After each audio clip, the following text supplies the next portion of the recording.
In addition to the safe model, it's very important that you make sure the playground that your kids are playing on is safe. Today we're going to look at some things that make a playground unsafe. One of the things that you're going to want to check out at the playground before you allow your child to play there are the slides. Metal slides are not considered to be safe because they can get very hot on a sunny day and burn your child. If there are metal slides, be sure you check the temperature of the slide before you allow your child to go down it. Slides made of plastic are much safer than slides made of metal. They won't get nearly as hot as a metal slide on a sunny day. So for example, this would be a safe slide for your kids to play on.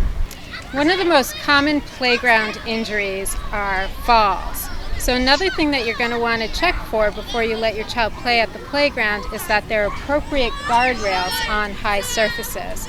For example, this structure has an appropriate guardrail.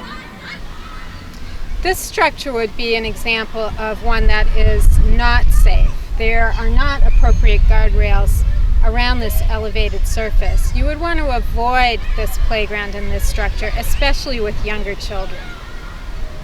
You always want to check the surface of the playground as well and look for potential hazards such as broken glass or protruding objects such as this one that could pose a tripping hazard.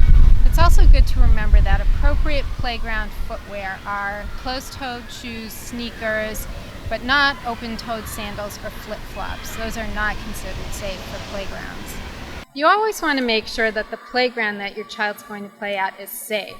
First, make sure there's an appropriate surface at the playground.